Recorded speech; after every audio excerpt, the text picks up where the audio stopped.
Hello, my chat, my people. How is it going? You should cover the UK politics drama. No, not today. Not today. Not today. I probably can't stream for long because my internet keeps on cutting out for some unknown. It's not really unknown. I know why it's doing it, but it means we basically are going to last either until I suspect something's going to happen because it's just like some shit that's going on outside. But I've been cutting out all day, and I can't be getting tilted with a bunch of Fs in the chat for a whole day. No way. Did you see Sneeko had Dugan on? I did. I'm very aware, actually. But we don't have much time.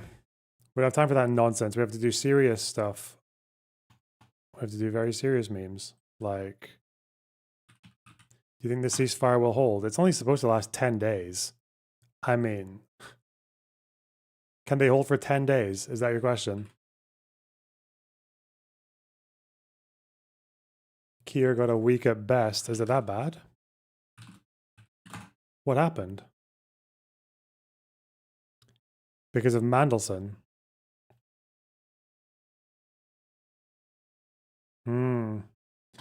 Man, the fucking Epstein files, eh? Dude. Oh, not Nick Ferrari. We now know. Do I want to see this? Closing your windows might help with internet. No, it's not. I think there's people doing work outside my fucking flat or some shit. I don't know. In any case, let's go nuts. Despite failing this clearance, the appointment of Peter Mandelson as our ambassador went ahead. So let's bring straight into the conversation Darren Jones. Mr. Jones is Chief Secretary of the Prime Minister, Chancellor of the Duchy of Lancaster. Grateful for your time. Thank you, Mr. Jones. Can I ask you, when the Prime Minister said at a press conference concerning the vetting, quotes, vetting carried out independently by the security services, which is an intensive exercise that gave him, Mandelson, clearance for the role, was he lying or being utterly incompetent? Oh, no. Good morning, Nick. British interviewers, let's go. This poor Labour guy. What the Prime Minister was referring to was the process that allowed the Foreign Office to overrule the recommendation put to them by UK security vetting to appoint Peter Mandelson as ambassador to the United States. When I found out about this yesterday afternoon, I was out in Southampton campaigning with colleagues for the local elections when the Guardian story broke. I immediately came back to London, and what became very clear to me was this was not just an individual case in relation to Peter Mandelson, but the very fact that the Foreign Office and a small number of other organisations have the right to overrule a recommendation from UK security vetting not to appoint someone to a sensitive post because of security concerns is quite frankly astonishing. So I took the immediate decision last night to suspend the right for all of those organisations, including the Foreign Office, to do so. And I've commissioned an urgent review to understand how often this behaviour has taken place across government. So who overrode the vetting system, Mr. Jones? I love this the Guardian story. Look at this picture. Look how fucking unfortunate. He looks like he's just been caught with his fucking fingers and with his hands in the till. He looks like they look like they were just caught fucking behind the bike sheds. That's so funny. Horrible.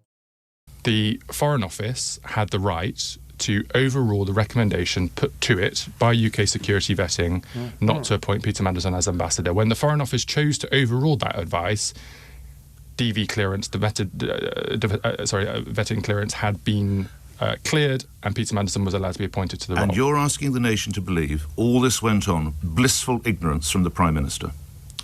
So the Prime Minister was not told about this until Tuesday evening this week, as I only found out about myself personally yesterday afternoon. But again, the fact that the process existed in the first place and that it did not require a department to notify ministers, or indeed Number 10, that they had overruled the recommendation of UK security vetting is, as I say, it's astonishing. It's completely unacceptable. Having learnt on Tuesday, why has it effectively been forced out of him by the Guardian newspaper? So the Prime Minister was told on Tuesday evening. Yes. And he then immediately asked the Cabinet Secretary to provide to him the full facts about what happened when and who took what decision, so that the Prime Minister could update the House of Commons with that information. No, but I ask you, why did he wait? Why a delay of almost 48 hours? because the information had not yet been fully assembled for him to be able to go to the House of Commons to make that statement. As you know, he's going to be giving a statement to the House of Commons on Monday. Why Monday? A matter of this gravity. Why does it take until Monday, Mr. Jones? Purely because Parliament is not sitting today because it's Friday, Nick. If the House was sitting today, the Prime Minister would be there this morning. Well, surely he could make a statement from number 10 or somewhere else. I think it's important in these circumstances for the Prime Minister to make an address to the House of Commons. Oh shit, Soulsborne and Chiro, thanks for the subs. Thank you so much. Wow, especially the 5. Ollie Robbins resigned or been fired? He had lost the confidence of the Prime Minister and the Foreign Secretary, which is effectively a dismissal, and that's why he left his job as Permanent Secretary of the Foreign Office overnight. So you're honestly expecting the nation to believe that Sir Ollie Robbins, who served with distinction for 4 Prime Ministers, in some way, shape or form, allowed clearance to go ahead, despite that knowledge? He worked for Theresa May, he worked for Tony Blair, he worked for Gordon Brown, he worked for David Cameron in senior roles, and someone with that level of responsibility decided for whatever reason to allow clearance. And you want the nation to buy that? That is my understanding of the facts, but I agree with you. I'm astonished that that is the case. What happens to him now? Ollie Robbins? Yes. He's left his post as Permanent Secretary at the Foreign Office, so he returns to his private life. You'll recall that in in February there was this rather arcane process known as a humble address to compel the government to release all papers. When will those papers be released? So the humble address has been a process that has required... Why are they making such a big deal out of this? Because the UK is probably the only country in the world that is more fucking mental about trying to be like fucking nonce hunters or whatever. And because of Mandelson's connections to Epstein, basically like anything that can even marginally connect like your Keir Starmer or anyone else to Epstein is just like, it doesn't even matter what the connection is, as long as it's like a degree of separation that's enough to get for the news to say something about it, which obviously they will, then yeah, you're kind of cooked. Fuck. Oh well.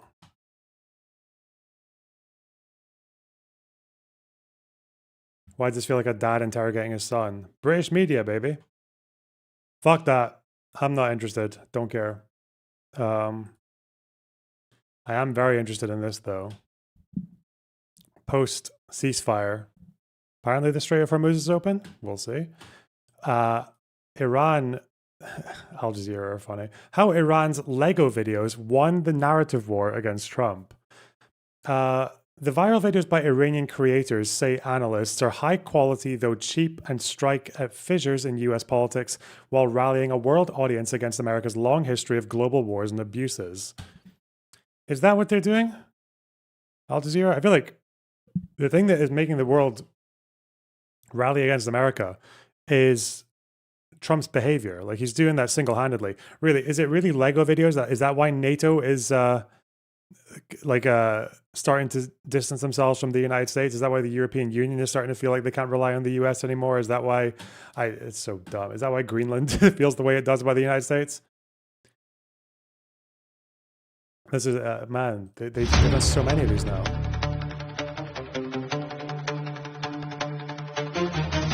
Shit. Dude. Whoa. Whoa.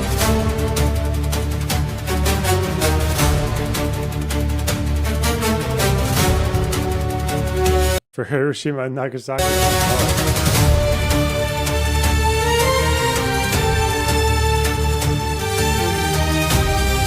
For the Malcolm X way. The Malcolm X way is to talk a lot of shit and do absolutely nothing, but okay.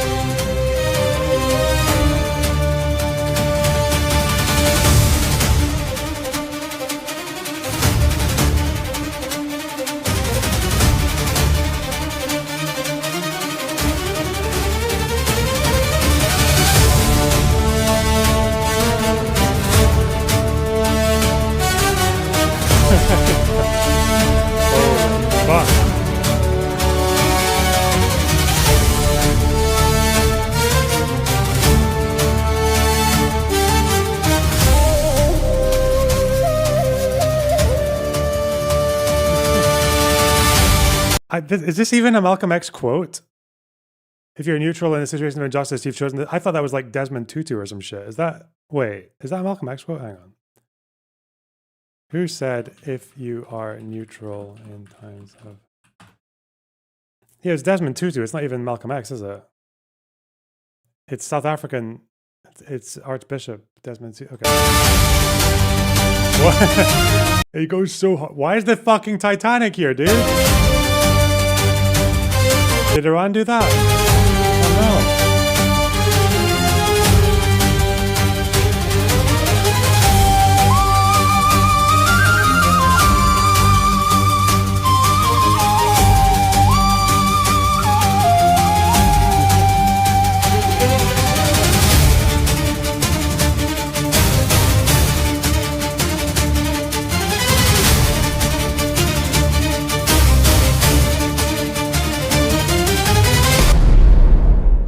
That was a really good Vine boom-esque ending. Okay.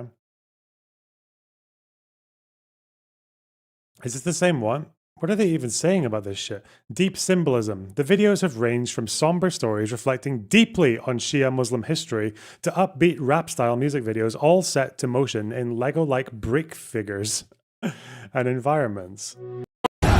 Oh, this is a different one. Okay, let's go.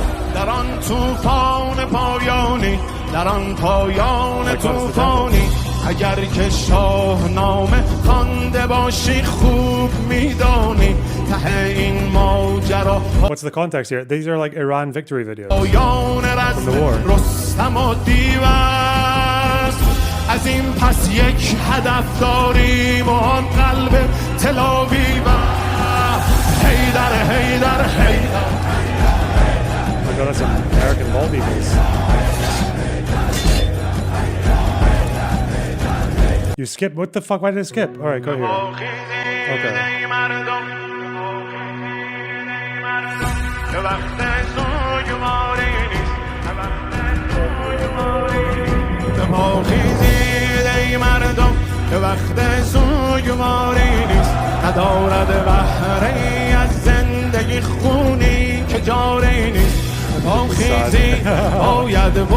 Oh, they're fomenting the protests. I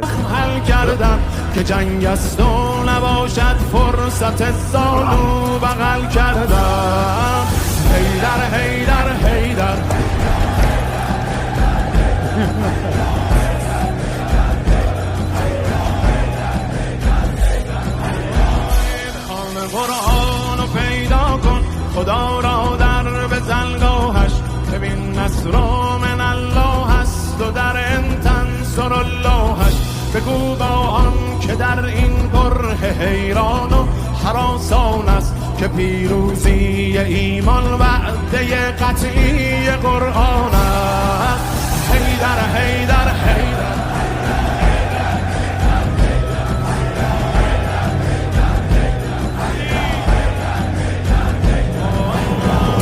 حسین ابن علی پیراهنی از پت برتن کرد و او تکلیف عالم را به روی نیزه روشن کرد حسین آمد که دل خالی شود از ناامیدی ها دو صف کرده است دنیا را حسینی ها یزیدی ها حیدر حیدر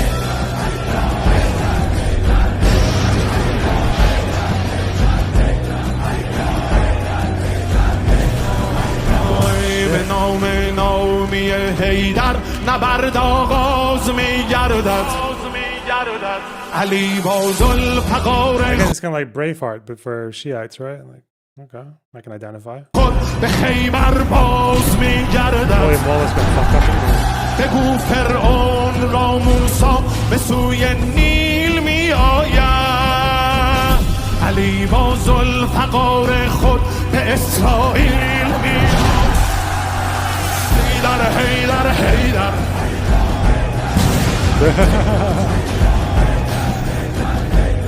What are these monuments that are supposed to be in? اگر دنیا هم آید پشتتان ما 5 تن داریم اگر دنیا هم آید پشتتان ما 5 تن داریم شما سنگر شکن دارید ما خیبر شکن داریم حیدر حیدر حیدر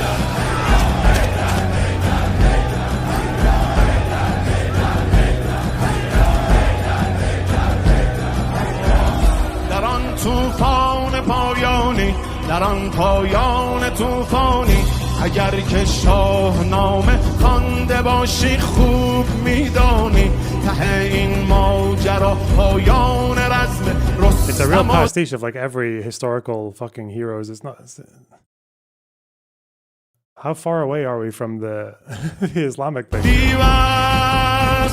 از این پس یک هدف داریم و آن قلب تلاویو حیدر حیدر حیدر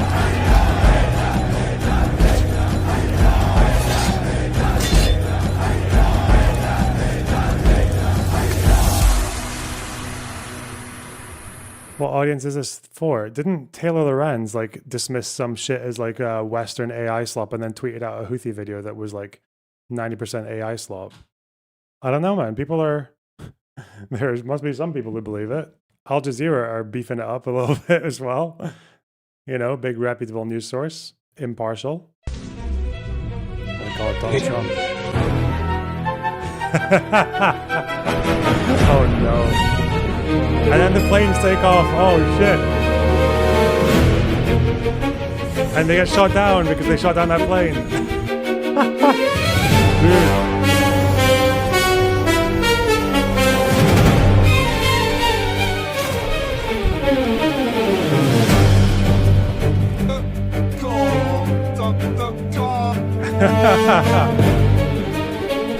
The fucking line.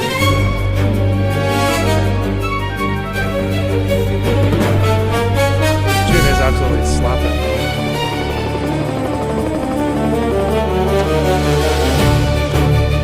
I don't get the meme here because like, it was like a successful rescue operation, wasn't it? The two guys got rescued. They had to blow up their own plane.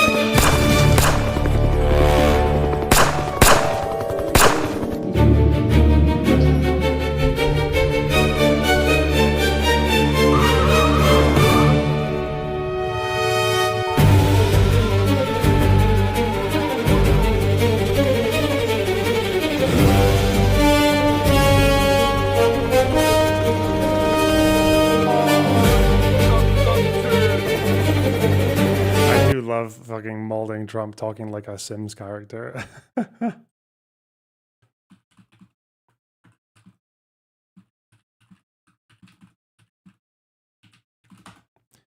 Was it really? Both pilots were rescued, weren't they? One was rescued quite early. The other one was a little bit after. But no, they were both rescued. No, am I crazy?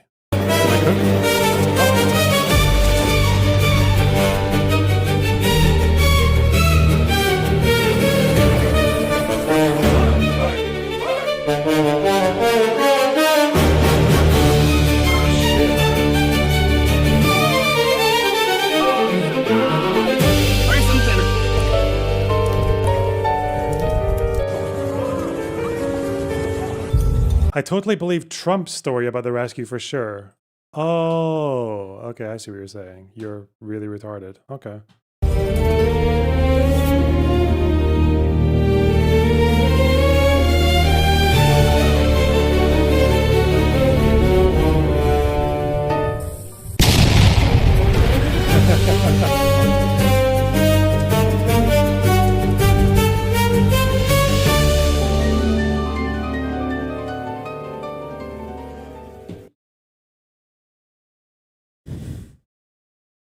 What did that say?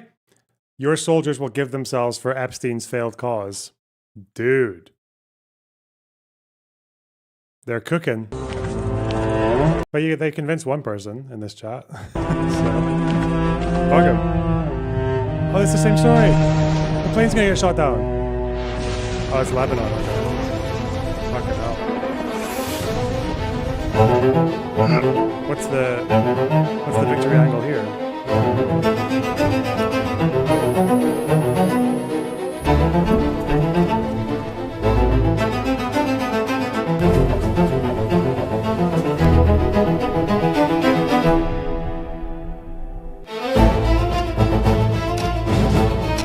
It's the fucking captain from Titanic. Nice.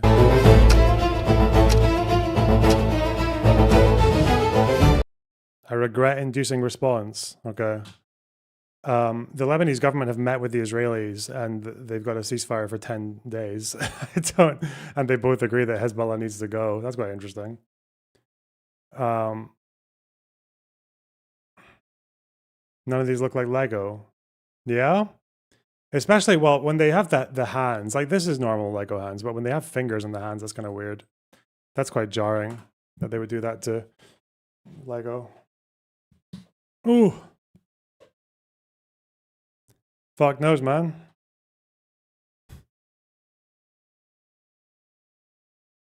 One more? A creator of some of the most viral Oh, this is Al Jazeera. Okay, what do they have to say about it? What's their story? pro-Iran AI propaganda videos has just been removed from YouTube. But that didn't stop some of its videos about the US and Israel's war in Iran from getting more views than the actual news coverage of the establishments war. want you to see. The US has also been publishing More views? There's no way, man. That's bots, right? Or it could be real people. And that's, I don't know. Could it be? entertainment-style war videos. So whose message is spreading further? Across social media, AI-generated videos linked to pro-Iran networks are gaining traction. Some are set to AI-generated rap music to mock US leaders. Others recreate bombings and civilian casualties. Other videos link the war to US President Donald Trump's past relationship with the convicted sex offender, Jeffrey Epstein. And many of these videos have attracted millions of views. They often carry the branding of a group calling itself Explosive News, also known as Explosive Media. When asked about their LOSER video, which went viral, the group told Al Jazeera, LOSER, loser, is one of our best creations. You probably know that Trump really hates that word, and now he labels his opponents the same way. So we flipped it and showed that in the end, he is the biggest loser of all. The group says YouTube removed its channel for violent content, but its accounts remain active on X, Instagram, TikTok, and Telegram. Iran has So this, it's not, the Iranian state has done videos like this as well, but I don't think, these guys are not state, are they? They might be state funded, but not that we know of. I think they're independent, aren't they? condemned the YouTube ban as a move to suppress the truth.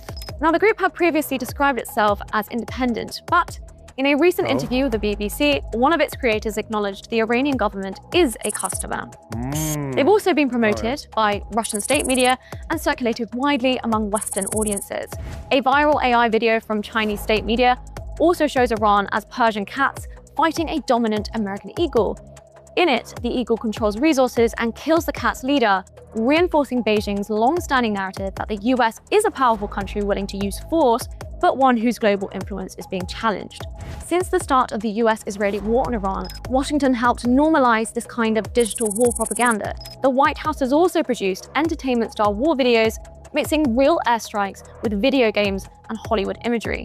Yet, some analysts are now saying Iran's videos may be performing even better than expected. These are ways of breaking through what is an information highway stacked against them. I presume Trump looks at it right now, and he finds that he's at the receiving end of something that he started.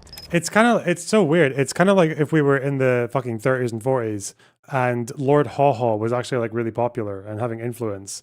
You know, the guy, the fucking British dude who went over to Germany because he became a Nazi, he, like broadcasted Nazi propaganda all the way throughout the war. And because he was like such a posh bastard, they called him Lord Haw Haw. Like, calling the British Isles. This guy. What Germany isn't calling the British Isles is nobody's business. Oh no, this is a parody of him, isn't it? Yeah, this is a parody of Lord Haw Haw. I think.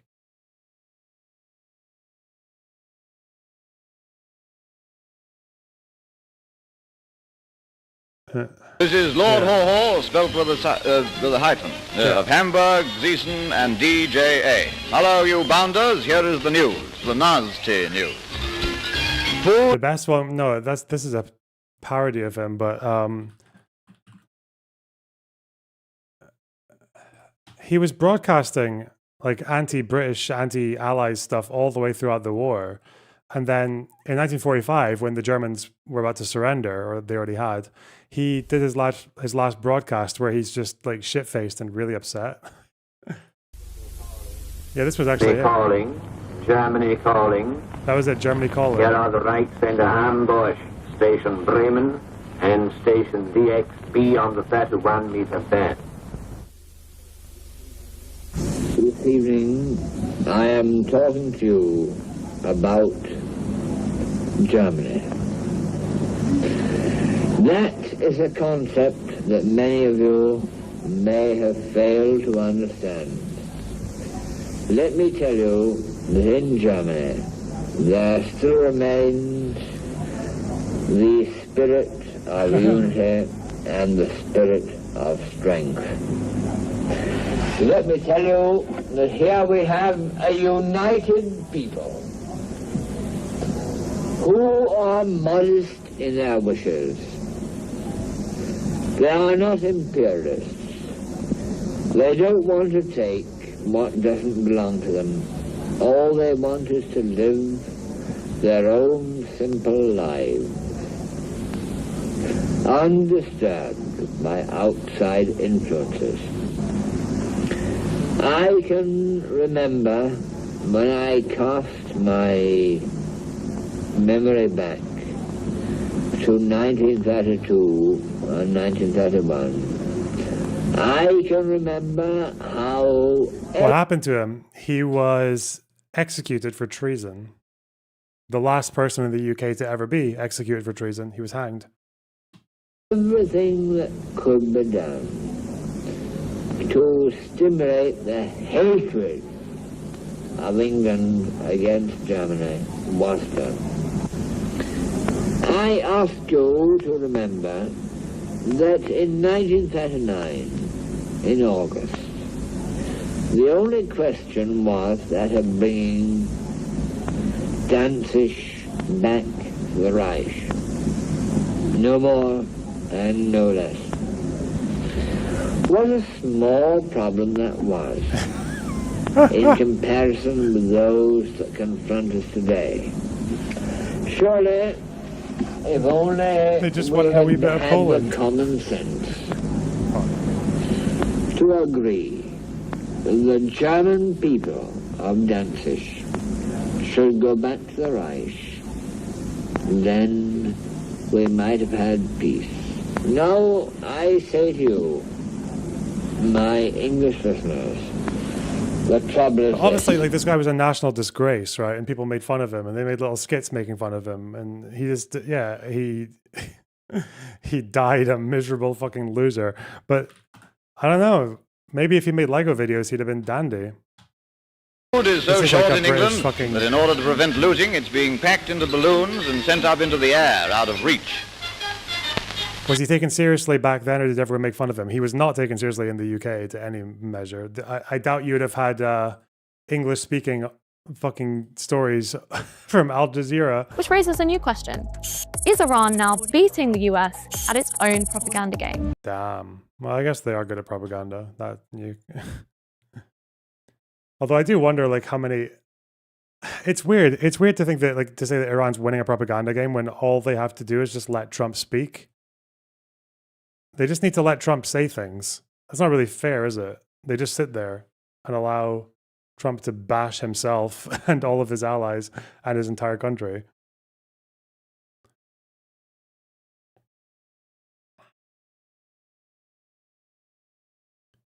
But what can you do, eh?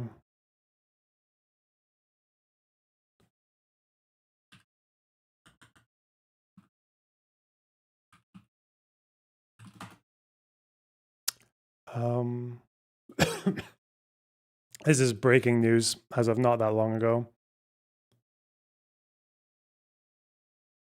Iran has reportedly opened the Strait of Hormuz to all commercial vessels, according to Abbas Araghchi, who's the foreign minister, saying the key oil artery would be completely open for the remaining period of the ceasefire in Lebanon, which expires on April 26th. So yeah, the 10-day ceasefire with Lebanon, which went in yesterday.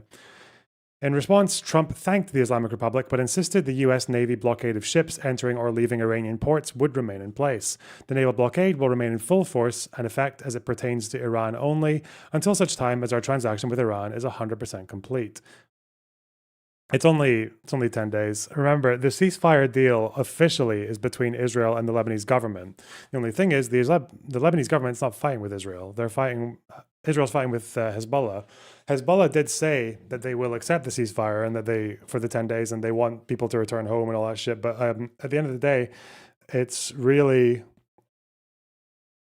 going to be their call of what happens afterwards, because the fact that you've got Israeli and Lebanese high officials meeting each other and agreeing that Lebanon needs to get rid of Hezbollah, like that's a really, really big shift. That's not happened for several decades. And you're also still going to have, as long as Hezbollah are still fighting or showing any sign of trying to regroup, Israel they're not going to leave the buffer zone that they've got a hold of, which I think at its, even involving a pushback, which they've said they're going to do some of, they're still going to be about 6 miles in at least. And I don't think, well, the villages are destroyed, the ones that are near the border. And the ones that have been cleared, I don't believe they're planning on letting them go. I don't believe they're planning on letting them go back to the people who live there. So that 600,000 people who are displaced from this war, this current round of fighting, are still going to stay displaced, I think. Trump will work with Iran to extract its uranium. Is Iran really agreeing to that? To give up their 400 kilos or whatever the fuck it is? At a nice leisurely pace. Okay. I guess that's big, unless Iran has more. Shit. What if they have more? That would be so sneaky.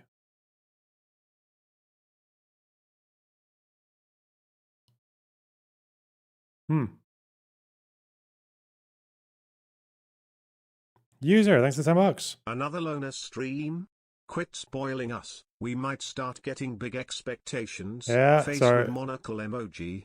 It's just been one thing after another. I don't know. Like today, the internet's not great. I'm doing something with my friends in like an hour and a half, but yeah, fuck. The internet thing is going to be temporary though. That's fine. So should be no obstacles next week. Who knows? Who knows? Yeah, I'm aware that Israel wasn't informed of this ceasefire with Lebanon until like half an hour before it went into place because of Trump. Damn, it's the one phone call. One perfect phone call. Prohibited. Damn. Is this the post? The USA will get all nuclear, quote, dust created by our great B-2 bombers. No money will exchange hands in any way, shape, or form. This deal is in no way subject to Lebanon either, but the USA will separately work with Lebanon and deal with the Hezbollah situation in an appropriate manner. Hezbollah, nice. Israel will not be bombing Lebanon any longer. They are prohibited from doing so by the USA. Enough is enough. Thank you, President DJT. Dude. President Dust. Dustful Trump. Fuck. What is this? Missing nuclear scientists. What, in the US or Iran? Okay, that's maybe for later. Huh. Well done, Trump. I mean, what the Israelis were trying to do in Lebanon was fucking mental. Like, yeah, you got your negotiations, but the price you're paying for that is quite insane.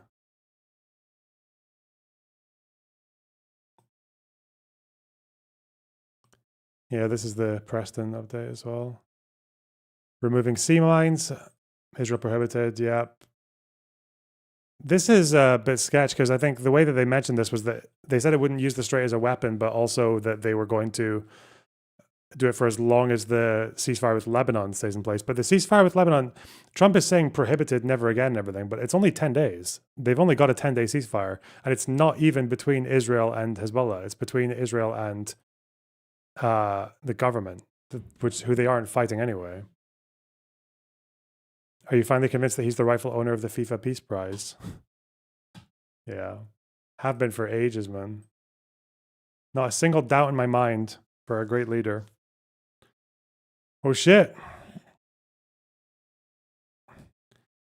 I don't know. I think it's still a little bit unpredictable. Is this the Houthis from today? Maybe. I know Hezbollah are doing the usual song and dance where they claim to have given the IDF a huge run for their money in Bint Jbeil or whatever else, but okay. All right, chum. Where is... where the fuck is the fuck? All right, yeah, here. Does the government do any fighting during Israel Hezbollah stuff? No, but soldiers are still, like, the Lebanese army does do stuff because they're obviously trying to, you know, keep domestic order, stopping people from looting and stuff like that. If like people are leaving their houses, helping refugees, and if they're on the field, then the Lebanese army does get hit by the IDF as well. And then they claim it's accidents, and then they have a whole fucking rigmarole about it. But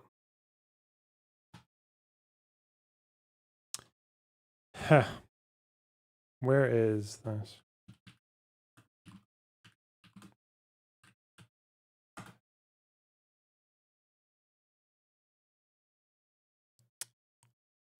What does Ezra Klein get wrong?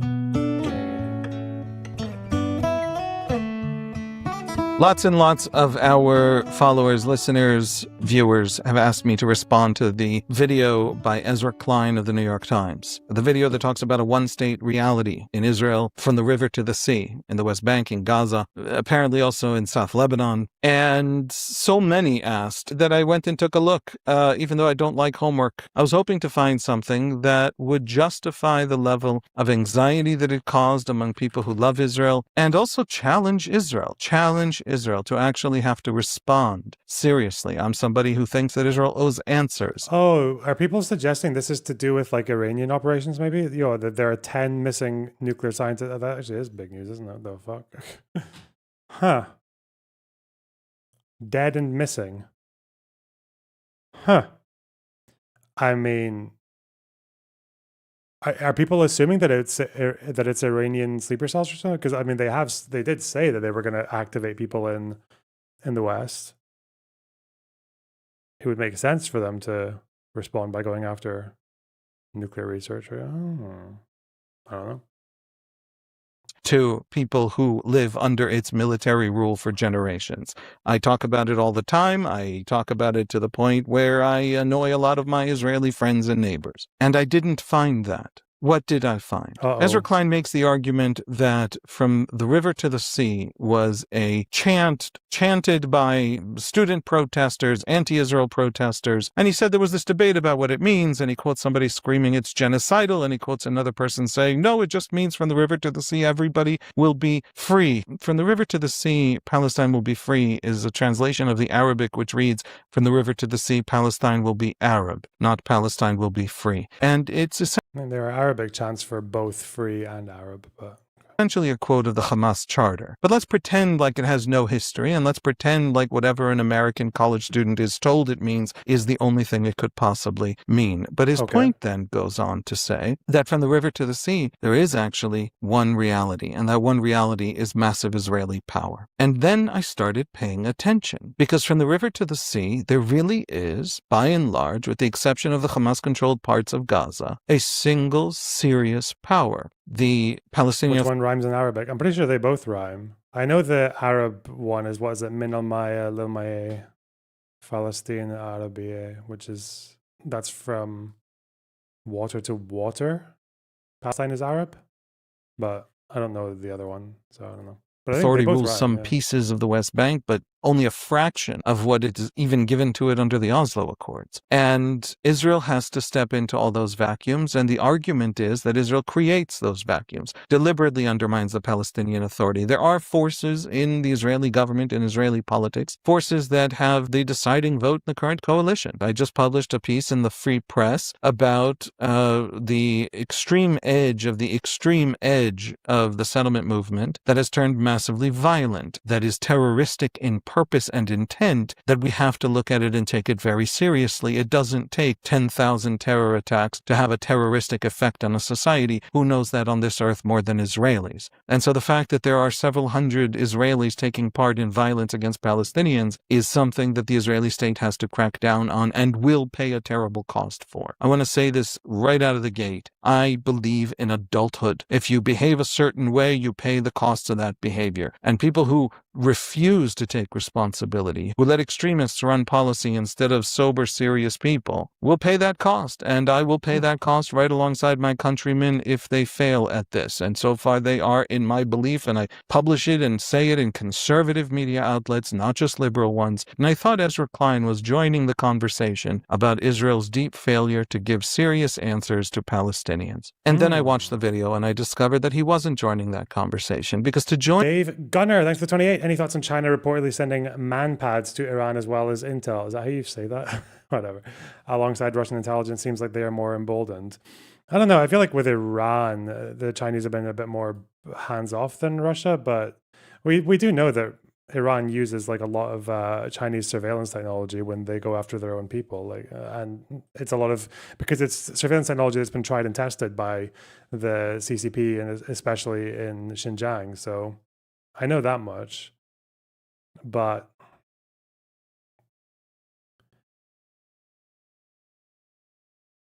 yeah, I'm not sure. I mean, like China cares about Iran because of the oil. Iran exports a lot of oil to China.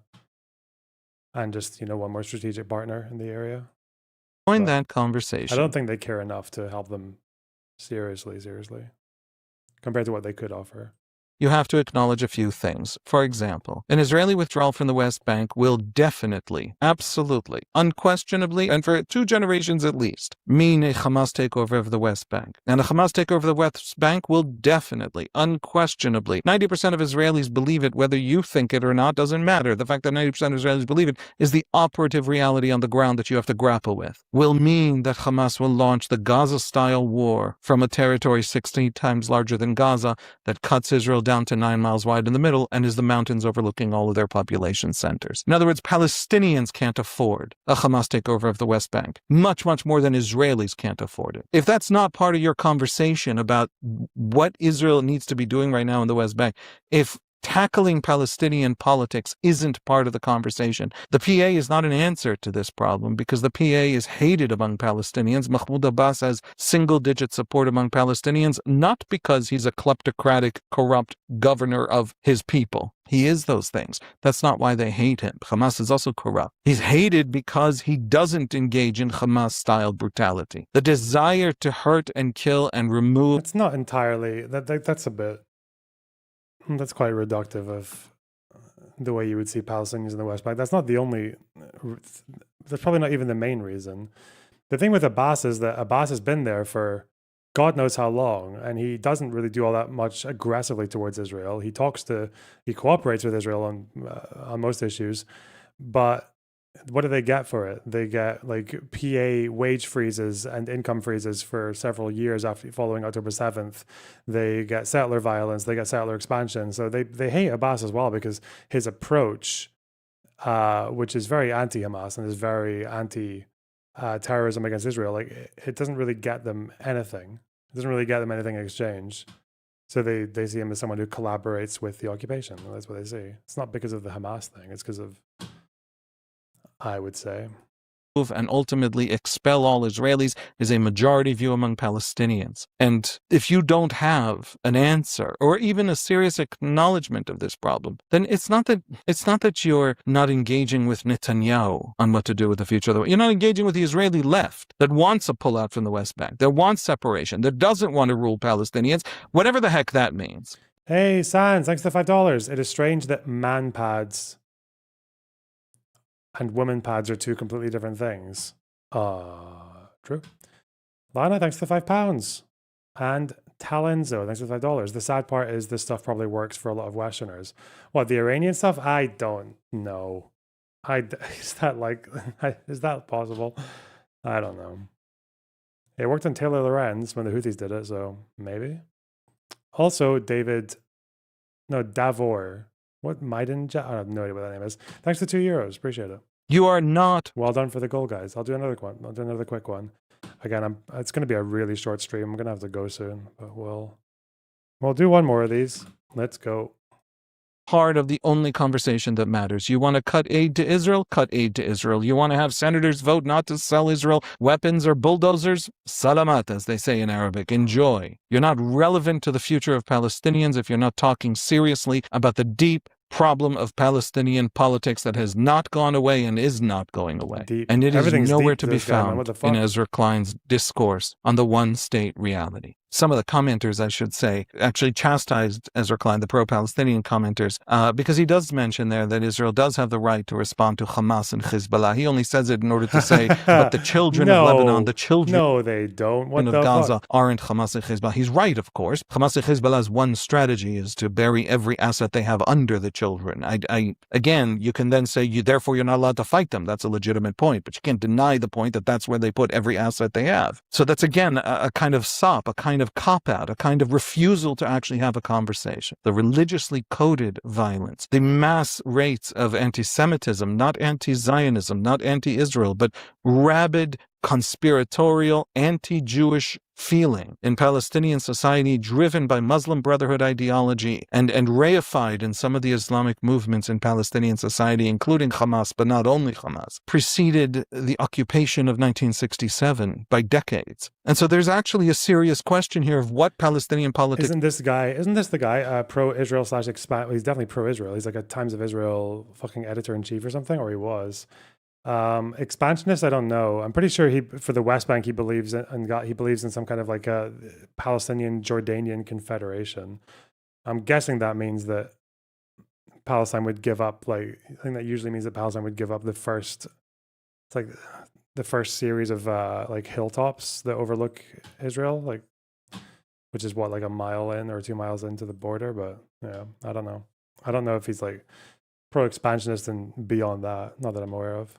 is capable of doing, capable of delivering. What do Palestinians want? Not I heard him call himself a lefty hawk once, but you know. Palestinian expat professors of literature at Columbia who sip their tea with Ezra Klein. What do millions of ordinary people on the ground want? They're missing entirely from the equation. And they're the thing that counts for Palestinian responses.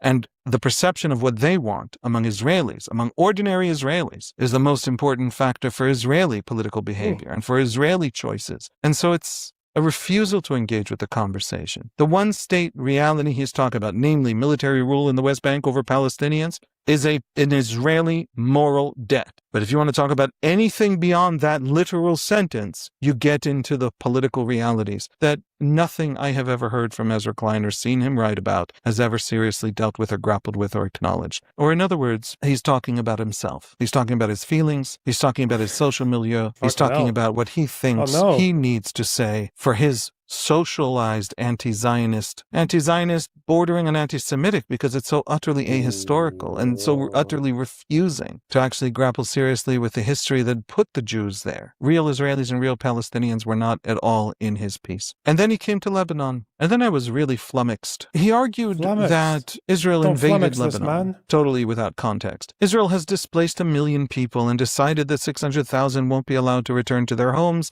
until Israel has established its security zone, whatever that proves to be. As though willy-nilly, out of just a deep desire to control the city of Tyre or the village of Bin Jbeil, the Israelis have just randomly walked into Lebanon. As though thousands of rockets fired from Lebanon since October 7 and tens of thousands of rockets fired from Lebanon in 40 years, and the amassing of perhaps 200,000 missiles and rockets by Hezbollah at Iran's behest in order to set our cities on fire whenever Iran gives the order, as though none of that is somehow part of us going in. And if we do go in, and we do have to get at Hezbollah, those citizens, those civilians, those children in South Lebanon, they either move or they're in the fire zone. How is their moving the exact same immorality Israel has to answer for? If they don't move, they die. Well, it's not so much about them not moving and they die. It's that their villages are getting destroyed and they're never going to get to go back to them. It's not just like move out of the way because there's like bad dudes here. It's like move out of the way because there's, I guess, bad dudes here. And then also you're never getting to come back, even with the bad dudes are, not good. And also, we're going to tell other people from different faiths and different ethnicities that if you go to their villages, they just keep you out. Like, okay. Yeah, what the fuck? Is the point. Quite downplaying. Let's say, quite downplaying. Then says, I do not want to underplay what Israel is actually dealing with here. I have immense sympathy for Israel's war against Hezbollah. I don't want sympathy. Sympathy is useless to me. That and about $4 will get you a cup of coffee at Starbucks. It's worthless, your sympathy. I'm asking for understanding, intellectual understanding. What do I actually do with Hezbollah? What do I actually do, Ezra Klein? Israel has just now pushed Hezbollah through this invasion beyond the ability for direct fire toward Israeli towns and villages on the border, meaning point a gun at a window and shoot into that window. Hezbollah can no longer do that. It's too far away. Now it can only shoot ballistics. But what do I actually do with Hezbollah? I have to go into that first line of villages from which you can shoot with direct line of fire, or they will continue to shoot. And the only way to get Hezbollah out of Lebanon is what? To burn Lebanon to the ground? That's Hezbollah's own vision. If Ezra Klein doesn't know what the word mukawama means, what the resistance strategy and theory is, the mass martyrdom ethos. This bit is true. Like whenever there is the moral condemnation or people who want to like put Israel in the dock or whatever, it is a bit telling when you ask someone like, what should they have done after October 7th? This was like a really big one. And usually the answer you get, if you get one at all, is like some incoherent fucking total nonsense. Like Lornerbach should have this guy on to debate Ezra. Where I'll host them both on my little stream, eh? Yeah, sure.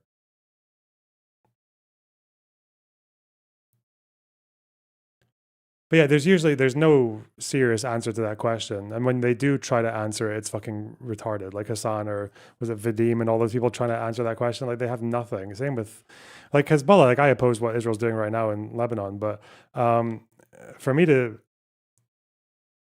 say what they should do with Hezbollah, it's like they can't do nothing. They can't do nothing to people who are sitting there amassing rockets and firing on the population. But you have to give an alternative. You have to give something different. That isn't just, just take it and,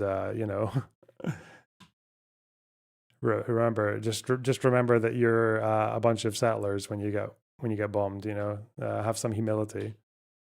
Developed over years and decades. I have a 2-hour podcast episode that gives the most bare bones account of just a sketch of what this profound and serious idea is, religious idea and military strategic idea and political idea that's translated as resistance.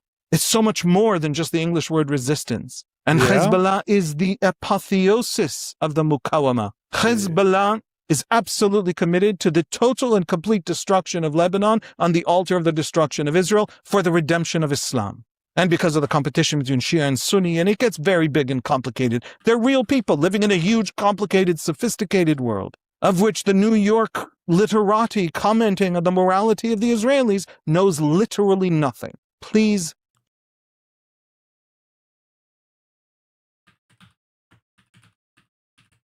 Damn! Nice try. Don't tell me you have sympathy, immense sympathy for what Israel needs to do with Hezbollah. Please know something about Hezbollah. And then, please tell me what I'm doing wrong. Round 2. Damn! Given a serious knowledge of what Hezbollah represents, and then you'll be part of a conversation with Israelis about Lebanon as well. But the ironic thing about incorporating Lebanon into this story, when Israel desperately wants a withdrawal from Lebanon, this Israeli government desperately wants to withdraw from Lebanon. Unlike the West Bank, welcome to complexity. And it wants Israeli tourists to learn how to ski. Lebanon has beautiful skiing. It's a gorgeous country. Israelis would love to visit. But you know what? It doesn't even need to be friendship. We could just have a peace, just a border in which we don't fight wars. Tash Gordon, thanks to $5.99. Stop pawning your guitars for bowls of cereal. Take this money instead. It's not pawned. They're in the other room. I was moving them because I was cleaning. Fuck you. And thank you so much. Actually, I did pawn my guitars because I'm in dire straits. Help me. I'm being raped as we speak. Out, and we never have to think about the Lebanese again, and they never have to think about us again. That's the ideal that this Israeli government, the most right-wing of all Israeli governments there have ever been, desires for the Lebanese frontier. And you have nothing to say about the problem of Hezbollah. And so to simply talk about the movement of civilians out of a combat zone in which they would definitely die is the immoral thing Israelis now have to pay a cost for, it makes it hard to listen to you about the West Bank, where you will find in me a lot of sympathy. Sympathy I take into conservative spaces. I want to just finish with a A suggestion. lot of sympathy. They hate Abbas because he doesn't want to kill all the Jews. Sympathy. Got That him. if in Gaza, when the entire description of the state of Gazan civilians, where they're living right now in terrible conditions, and I've talked about it endlessly, very public and very much deeply within Israeli mainstream discourse, but all of your comments on Gaza didn't include Hamas, the strategic problem of Hamas that remains. If Hamas disarms, the Arab world swoops in and $100 billion rebuilds Gaza, and all you can see is the Israelis. Yes, the Israelis will hold a buffer zone because otherwise Hamas will take over that part of Gaza and shoot at those Israeli towns and villages. And if you don't know that, you haven't been paying attention. And if you justify that, then we're on opposite sides of this fight, and that's okay. Take them seriously as human beings, not as Western Orientalized cartoon characters of brown people who can do no wrong. They're serious people with serious ideas, and you don't engage with any of it ever. And the strategic problems that they pose are real, and you have no answers for them. So you can't even have a serious conversation about whether the Israelis are answering badly. This is not about us at all. You can't blame they just want to protect the civilians when they're bombing them through ceasefires and doing exactly what they did in Gaza. What was the civilian death ratio? 60-1. You think the death ratio to civilians to militants in Gaza was 60-1? All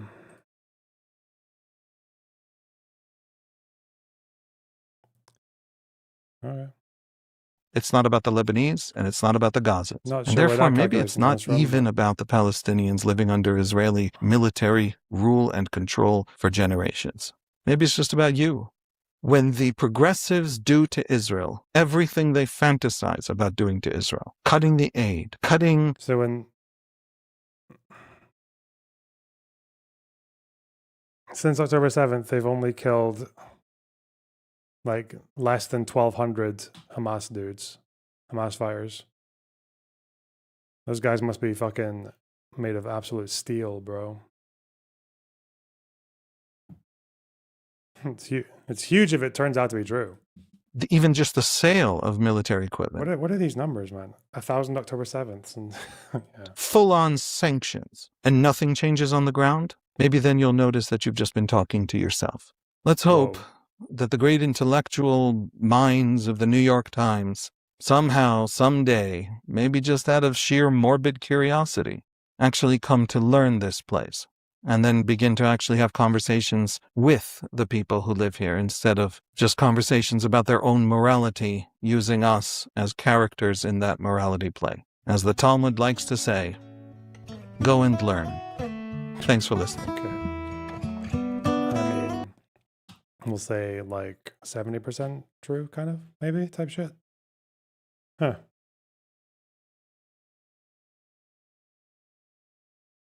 Okay, there are actually loads of missing nuclears. What? Are some of them confirmed dead, bro? What the fuck? There are now 10 American scientists who have either gone missing or died since mid-2024. They all reportedly had access to classified nuclear or aerospace material. Is anybody investigating this to see if these things are connected? I've seen the report, Peter. I haven't spoken to our relevant agencies about it. I will certainly do that and we'll get you an answer. If true, of course, that's definitely something I think this government and administration would deem worth looking into. So let me do that for you. There are now 10. Why is she? Let me do that for you. Like she's talking about fucking May. What the fuck?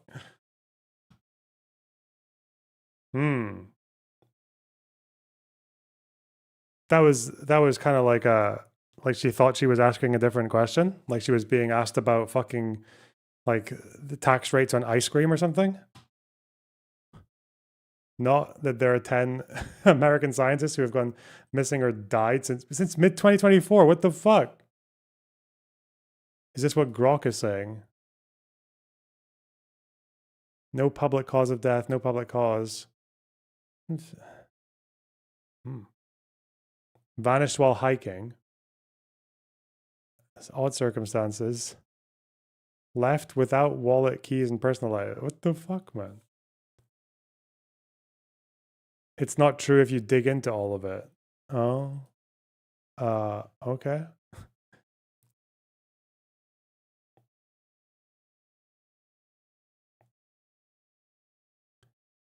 Whatever, man. It's probably nothing. Or it'll probably blow over. Probably just blow over, man.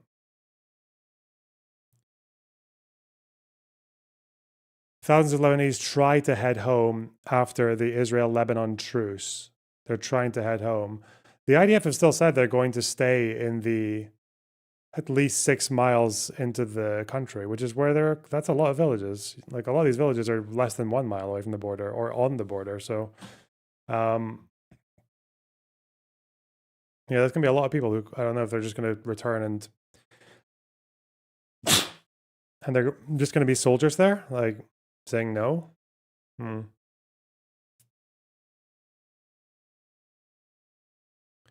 So don't worry about those scientists, though. I've already forgotten about them. Big deal, man. Wait for more information, eh? Else, yeah, it does depend on how many nuclear scientists there are in America. Like, obviously, if there are like tens of thousands and they're all dying when they're like old or whatever, I don't know. Fuck knows, man.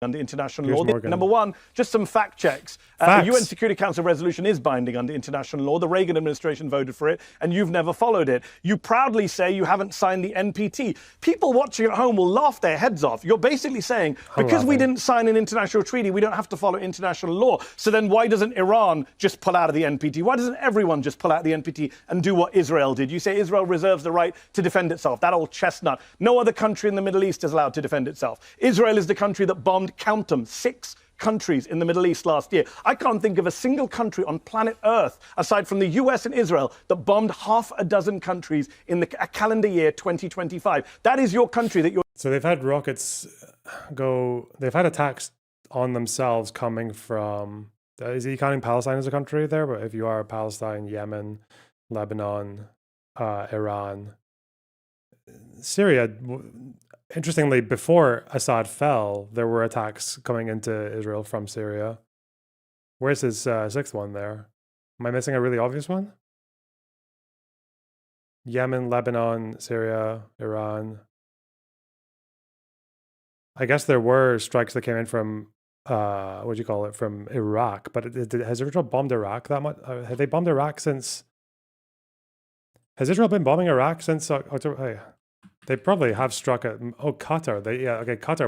Qatar was fucking mental, man. That was such a horrible idea to try and bomb Qatar. And then Yahoo had to apologize for it. You're defending a rogue nation that bombs whoever it sees fit and then claims to be a victim. You say that, for example, you mentioned in your comments, you said 1967 we were attacked. Complete flat falsehood. Israel attacked first in 1967. Everyone knows that. It's a documented fact. You can call it a preemptive war, but you can't just lie on here and say you were attacked. You were not.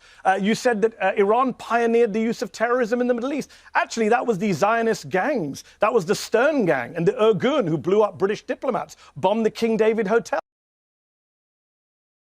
Really? That was the first. Why are people so fucking stupid, man? Like, what? If that guy said that Iran pioneered terrorism, that's fucking retarded as well. Why would you say that? Like, what? that's fucking crazy. But why would you say the Irgun and the Irgun and the Lehi in that particular country introduced bombing in civilian areas, like large bombs? They didn't introduce terror attacks. What the fuck was why? Unless Mehdi Hassan has some kind of mental gymnastic rationale for why this wasn't a terror attack, or why throwing grenades into like Jewish cafes or whatever, or shooting rifles into Jewish cafes isn't terrorism. The thing that the Irgun and the Lehi introduced was large bombs, like big bombs in civilian centers, not attacks in civilian centers, not grenades in civilian centers, not sniping or rifle fire in civilian centers, not rioting on communities. This all happened before They introduced terror. Okay, that's cute. Why they're both fucking mental, man. They're so fucking stupid. What the? Hung British sergeants, attacked British civilians and military and Arabs. It was actually Jewish and Zionist terror gangs that pioneered terrorism in the Middle East 100 years ago. It's so fucking funny, man. Why would you just stop for a second and think, like, really, there was no terrorism in the Middle East before the Irgun and Lehi? Bro, the fuck? So a lot of your facts are just completely wrong, and you're dodging Piers' central point, which is that you do have nukes. You know you have nukes. You're not allowed to say you have nukes, which makes this whole conversation so absurd. But the idea that you would come on TV and go after someone else's civil nuclear program. Remember, the US says Iran did not have a weapons program, while you yourself have their civil 60% enriched uranium weapons. That's the US intelligence community's view. They said last year. That is what the US said last year. The US annual. Then why do we need the JCPOA? Let me read out the quote to you. Program that you support. Why do we? Let me read out the quote to you. A JCPOA. Let me read out the quote to you. If you stop interrupting me, I didn't interrupt you, Doran. You spoke for a while. In 2025, this is what the Director of National Intelligence said. We continue to assess Iran is not building a nuclear weapon and that Khamenei has not reauthorized the nuclear weapons program he suspended in 2003. A country that doesn't have nukes is being lectured by you, a country that does have nukes. It would be funny if it wasn't so tragic and you hadn't killed so many Iranian kids as part of your supposedly disarmament program. Does Mehdi Hassan want Iran to have nuclear weapons? I can't even tell. Like, it's very odd.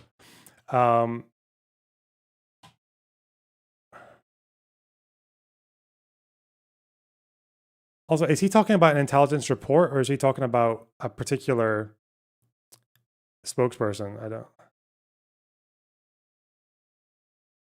Let Iran have nukes. If Pakistan can have it, why not Iran? Yeah. So there's a principle, which is that if my mate can have that incredibly dangerous, volatile weapon, then why can't I? You know, or if you can have it, why not me? If other people are, if I can't be happy, no one can. That's one principle. Okay. The counter to it is called non-proliferation, and it's the idea that a few countries in the world have nukes.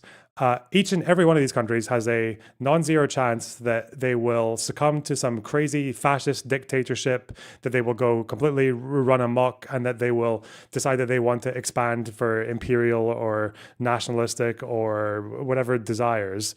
So the idea is that you would rather that we don't have any new countries, as much as we can help it, getting a hold of nuclear weapons. Because if they do, then not only are you adding to the list of countries that could run amok one day and use them to destroy the entire planet, you also have a situation where another country getting nukes, especially Iran, a country that has no shortage of regional rivals, not just Israel, but also the Gulf states, also being inspired to get nukes, and then just snowballing into basically everyone looking for nuclear weapons. Iran is one of very few countries in the world that has at its ideological core of their state regime constitution the idea that other countries should be destroyed, right? Through force or by whatever other means. Every person who is worth their salt in in terms of analyzing that region or in regional security knows that the region will only be worse off. The region will only be worse off if Iran gets a nuclear weapon. Because if they have a nuclear weapon, even if they don't plan to use it, they would thenceforth have a total deterrent against people retaliating to them to a certain extent, which means that they could fund the proxies more aggressively, they could fire ballistic missiles more aggressively, and people would not be able to respond in the way that they would like to, because that might be essential to the security, because Iran would have a nuclear deterrent. They would have a shield for their ambitions to spread their revolution, to destabilize the region, and also to try to destroy a country. So, I'm to say, no. We're not quite convinced that Iran should have a nuclear weapon just because some other dudes got a nuclear weapon.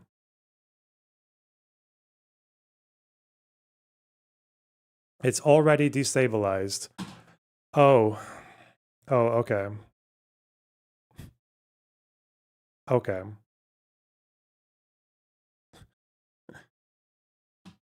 You got me. The region's already unstable. Why not just, oh yeah, okay, I see. The region's already unstable. Why not just give Hamas a nuclear weapon? Dude. Israel and Iran would normalize relations if both have nukes. You're so fucking stupid. What? Dude, Iran is already the one that risks getting fucking annihilated by Israel because they don't have the advantage. And they're not trying to normalize. Like, it's so, whatever. I'm talking to fucking COD players. I don't know. I'm talking to like teenagers. I can't do it. I can't do it. I can't do it. I can't do it. Iran would be less aggressive without nuclear weapon. If they had nuclear weapon. Dude. Fuck me. Fuck my ass. Okay, man. Shit. The region's already unstable, bro. Fuck's sake. Ah. Ah.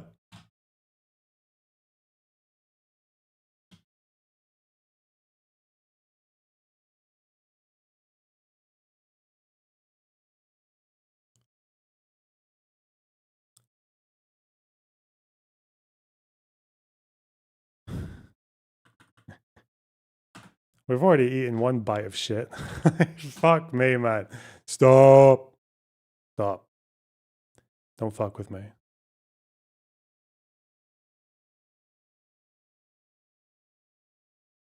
Have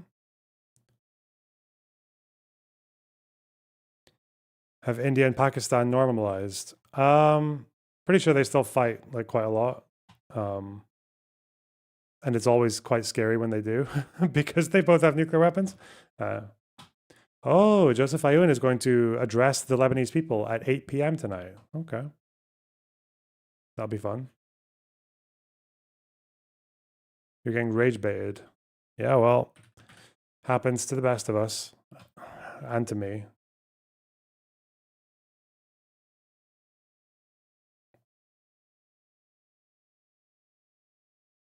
Okay, shall we slop out?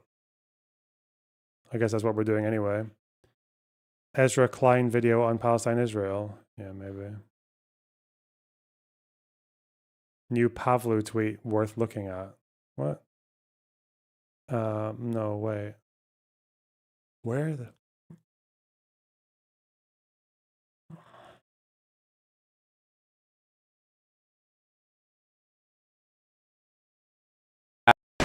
The fall of the USSR was one of the greatest catastrophes of the 20th century.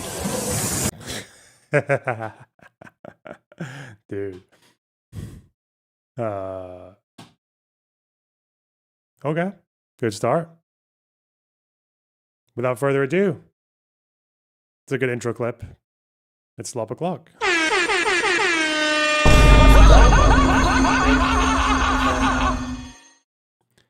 Why was the fall of the USSR one of the greatest catastrophes of the 20th century? And given how catastrophic so many parts of the 20th century were, how many wars, how many formings and partitions of nations and falls of empire and all the violence that that followed, 2 world wars, 2 of the worst wars in human history, like the Holocaust, genocides all over the fucking place. But why was the fall of the USSR? Tell us. Just wait. Listen, maybe you'll agree. Not only was there incalculable harm done to every single country under its banner, child prostitution. Child prostitution. Okay. I'm sorry, wait. What, why did those countries leave the USSR? Why did they cease to be in the USSR? Now, if you ask this fucking Reddit retard why, he'll probably say something like, oh yeah, well, because Gorbachev illegally dissolved it in December 1990. No, the USSR was dissolved after every single member state of the USSR either declared independence or voted on independence and just fucked off. Like, they were just done with it. They were so done with it. These guys will always do this thing. There's like it's like a selective timeline where they do a similar thing with like Weimar Germany, right? They'll say, well, oh yeah, liberals always give way to fascism because in 1919, the Social Democrats murdered Rosa Luxemburg. And then in 1933, Hitler came to power because the communists were weak and they didn't like the Social Democrats anymore. It's like, okay, so what happened between those two periods? There's quite a few. It's like over a decade in between those two. You're going to leave things out there? What were the communists doing for that whole time? What were the Social Democrats doing for that whole time? You really think which one of these groups was actually fighting to keep democracy in place, and which one was actually quite happy to see it gone when it disappeared, even if it went to Nazi rule? Like, they'll say that kind of shit. But with this, it's the similar thing. They'll say there was a referendum where people voted to remain in the USSR on the condition that they would further spread liberalization, freedom of press, and autonomy for it was like a relative autonomy for the Soviet republics, for the 15 republics.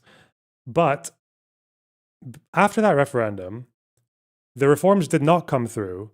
Instead, what happened was there was an attempted coup where hardline communists tried to sabotage those reforms by coupping the government, and they survived for 3 days before the government restored itself. But once the government had restored itself, that was it. The credibility was gone. They're like, okay, so you're trying to give us democratic and autonomous reforms, but you're getting couped, and then you have to fucking use the military on your own buildings to get control. It's like, no, but fuck this, we're out. We're not interested. And that's what every. Not to mention, USSR sweeping is cringe. 6 republics had already boycotted the first referendum, and then after the August coup, one by one, just every state is declaring independence, whether it's like the Baltics or Ukraine or even the nations in the Caucasus. But by the time you get to December, Christmas Day or whenever it was when they lowered the flag, like, it was done. Like, everyone had declared independence. Everyone was done. The USSR didn't even really exist anyway. It was just a bunch of nations that have declared independence. And like, what was it? I think Ukraine, Belarus, and Russia were there at the end, just barely. And then it was done. The people did not want it. They didn't want it. The USSR wasn't even really, in that sense, they didn't even really, like, they call it the illegal dissolution. The dissolution of what? The entire thing had fallen apart. Like, all these states had voted to go their or declared themselves to go their own way. They were done. Skyrocketing suicide rates, life expectancy plummeting. But America was no longer contested around the globe. And it is precisely because... Yeah, and how are the countries that stayed away from Russia in general, how are they doing right now? The ones that leaned to the West, to the Western nations.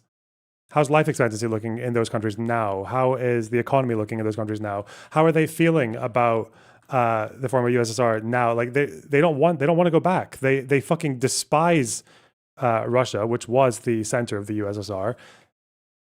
They've one by one, a bunch of them begged to join NATO, like the Baltic states, like the former Warsaw Pact nations.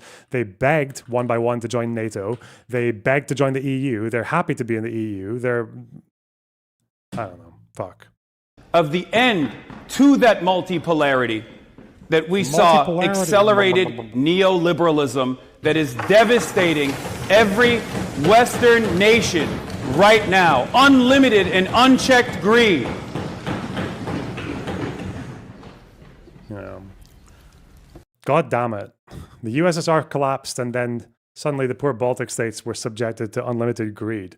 Dude, have you seen... I've been to Eastern Europe once. I went to Latvia. If you see like the buildings that these and the resorts that these Soviet officials stayed in, like, they lived like fucking kings in these nations that they controlled. It's so stupid.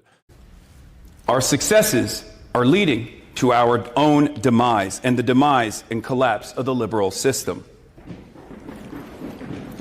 The U.S. has produced disaster after disaster after disaster. I don't understand that. Do people stomp when they like it and they hiss when they don't like it? Is that's a really bad camera.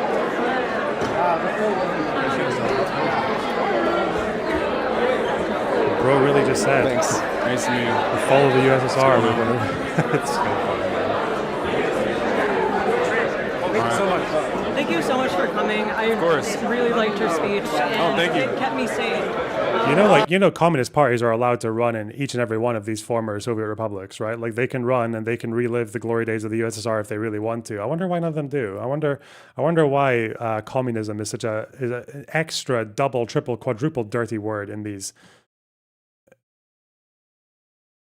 countries, whatever. A lot of liberals on this campus, I see, which is expected. No, I mean, I definitely, we're gonna get stuck. I definitely tuned it down, thinking that the audience would be more receptive to a less aggressive message. But I think it was needed. We gotta go to the green room. oh, we gotta go. Bye. Okay, all right, last one. Actually, you have Join DSA. Join it? Yeah. Come on now. Owen Jones.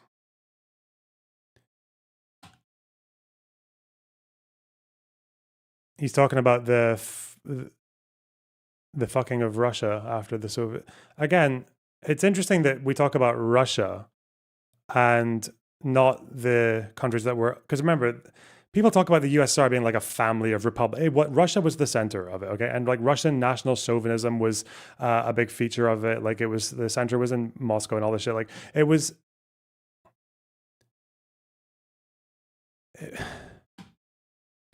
I don't get it, because like these are the same people who will talk about how like the Holodomor or the Great Leap Forward and the like Mao's famine, like these things were, like countries have to basically, you have to break a few eggs to get an omelet, right? Like you're transitioning from one insanely unequal and inefficient and unproductive society into another one. You're going to have all these problems and adjustments, but also everything that happens post USSR. Why are we only talking about Russia as the country that is worse off? Not really. What, the country that was like the dominant member of the USSR? Why are we talking about that rather than the countries that were under the thumb of the Central Committee in the USSR? Why are we talking about the other republics that were unwillingly annexed by the USSR? Like the Baltics, like these people didn't vote to be part of the USSR. They were just dragged into it, or they were forced into it. Like, why are we doing this? Why are we just talking about? I thought we weren't supposed to synonymize Russia with the USSR, but now he's just focusing on Russia. Also, a lot of Russia's failures post USSR were not like completely absent from the conditions of the USSR either, right? Like the USSR and the transition into free market capitalism was largely overseen in a way by people who already were former heads of the regime, or like big names in the regime. Like, so people who were able to amass some level of wealth under the USSR through bureaucratic jobs and through quotas and like manipulating their quotas to get more money than they should have. These were the ones who came out on top after the Soviet Union fell, because so many major industries, which were used to be state-owned, were now opened up, and the first people to come in were the people who had the resources, and who had the resources and the wealth to do so. It was former officials. It was former upper officials in the from the Soviet Union. But they just blame it all. And also an economy that is designed to be centrally planned and also designed to extract and to depend a lot on its satellite states as well, and the Warsaw Pact. Well, yeah, of course they're going to struggle extra. And it's also because it's in general, it's the collapse of an empire as well, which is always quite ugly. I don't know why, like, fuck. So what, should they have just kept Eastern Europe and the Caucasus? Like, should they just have kept those nations under their thumb? Oh, there we are. Notably, a Soviet-wide referendum in March 1991 overwhelmingly voted to keep the Union together, although it was boycotted by 6 of the 15 republics. Dude, holy shit. Fuck me.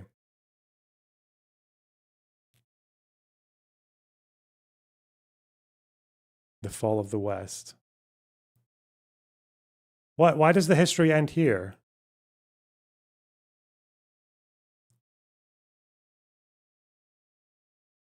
All right, let's find the thing. Where's the meme?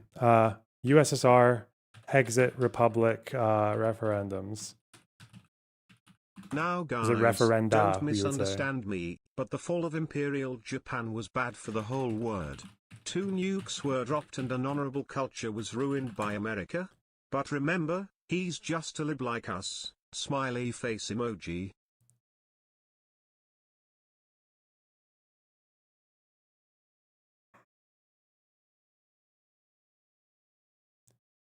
Is there any graphic that just has like a good visualizer of all the independence referendums and their dates? I guess Wiki probably has it. Statista, nice. I just want a good picture of them.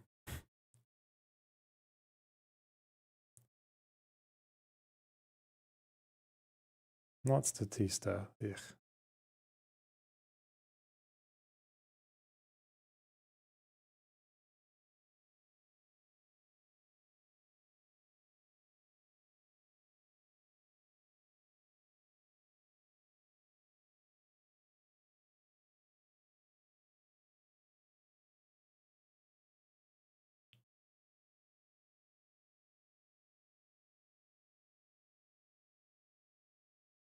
Hmm.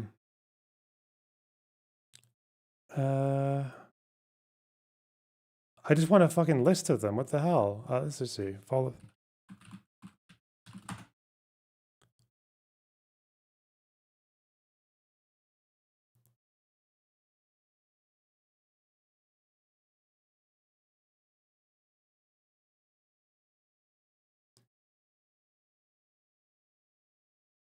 Like the fact that these guys will never contend with is that it wasn't actually a union. It wasn't. It was an empire.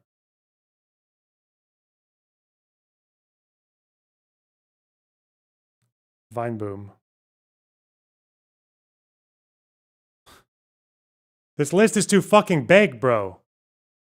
What are you doing to me? All right, let's see.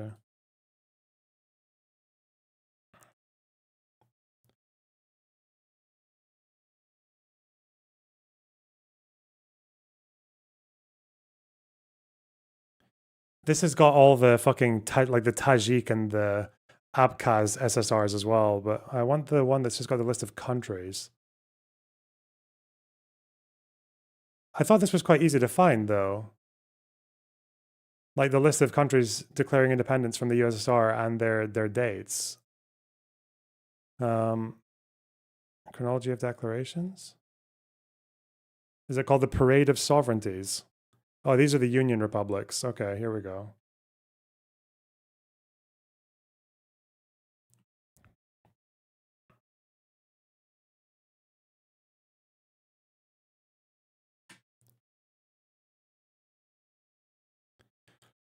Who?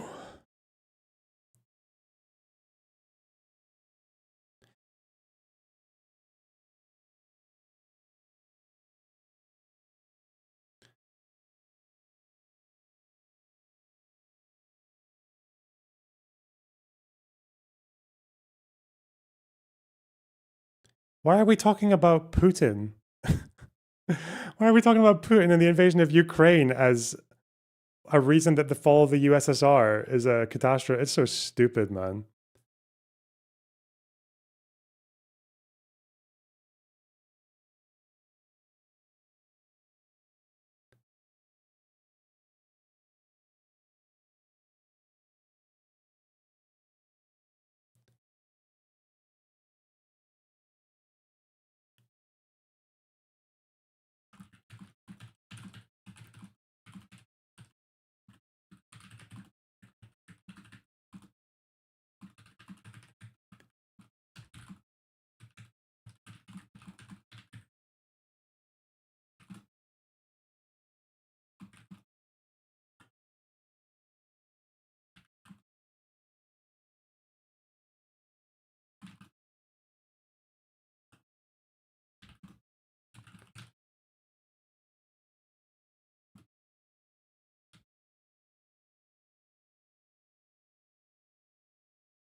Actually, I wonder which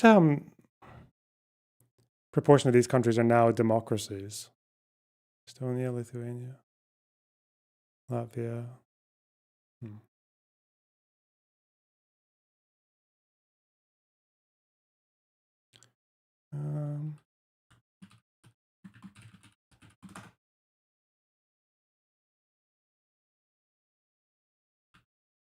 Like maybe half? They all, is Tajikistan a fucking democracy? I don't think they are they?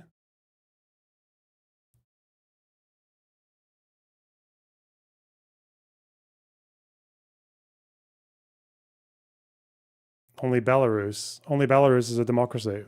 Okay. No, it's a dictator. Is Tajikistan a democracy? No, it's fuck off. It's not. Wait. Why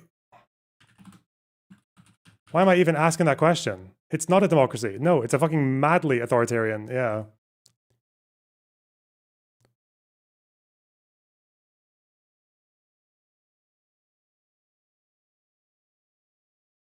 Is this the thing?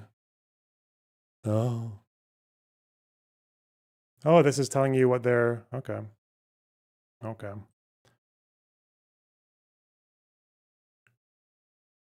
The referendum was 91, wasn't it? Soviet referendum, 91.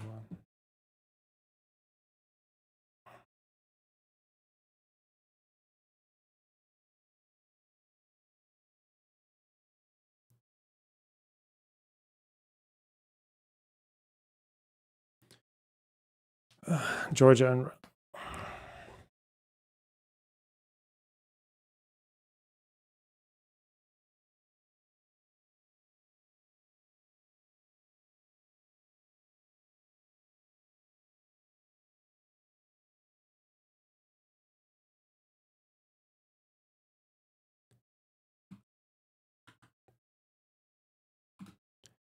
Let's just stick to Twitter meme format. Point down.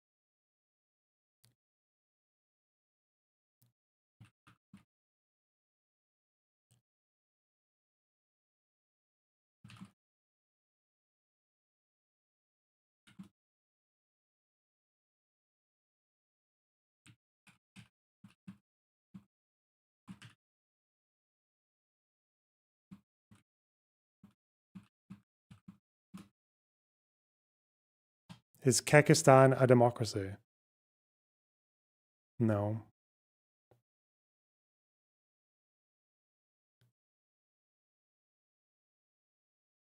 I thought Hassan didn't like being called a tanky. I don't know. Shit.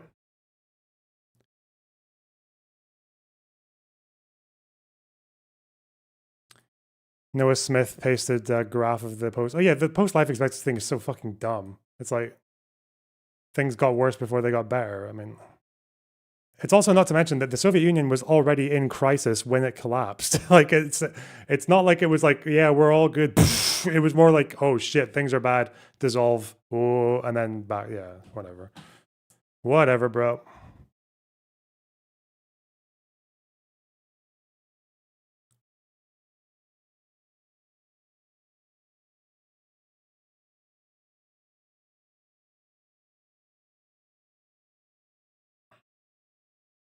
Someone really needs to pin Hassan down about the Holodomor and why the Ukrainians will never ever stop fighting the Russians. Shit, thanks for the $10. Really appreciate it.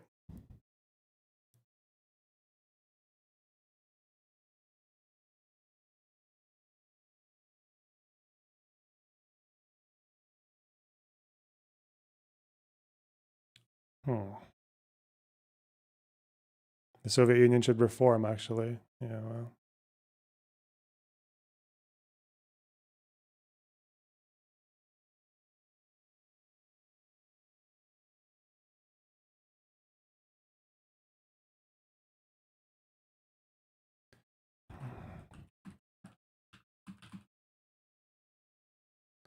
Thoughts on Boris Yeltsin? Seems a bit cooked. That's all I know about him. Quite cooked.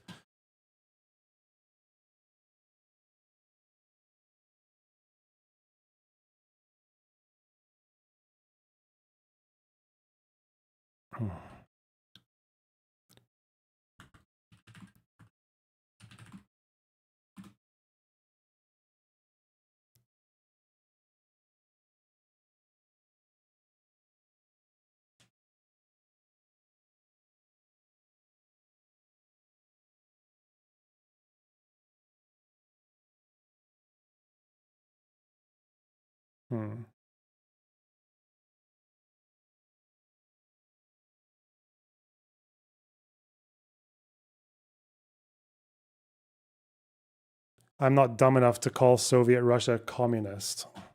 Okay. Whoa. We got a no true Scotsman in chat. Let's go.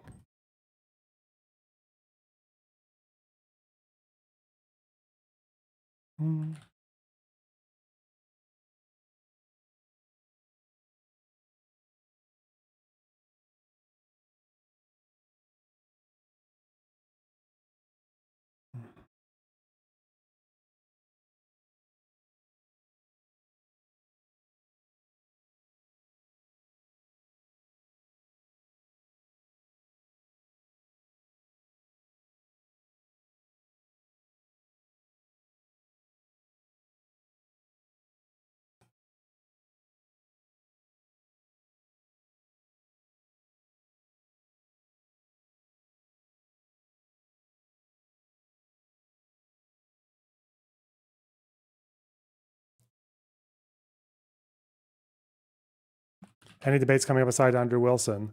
I don't know if it's a debate, but I'll be talking to Mooten maybe next week. I'll have to set a date with him, but we'll see. I think he's probably quite ad hoc. Anyway, I'm gonna probably fuck off now because I've got quite tired. How do you think the conversation with the soy pill went? I thought it went fine. I'm happy with it.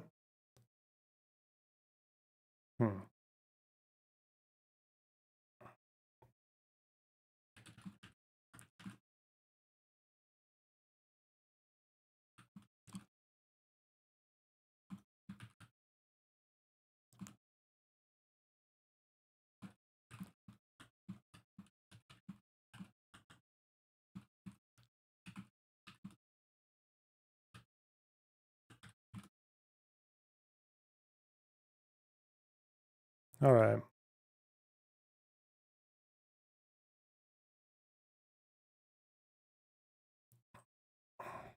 Can we please set up a debate between Hassan and Destiny? Yeah, on my stream. On my Kick exclusive. That's where we'll put it.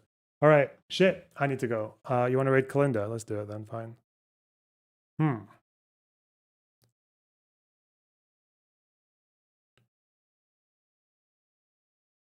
Kalinda. Dave?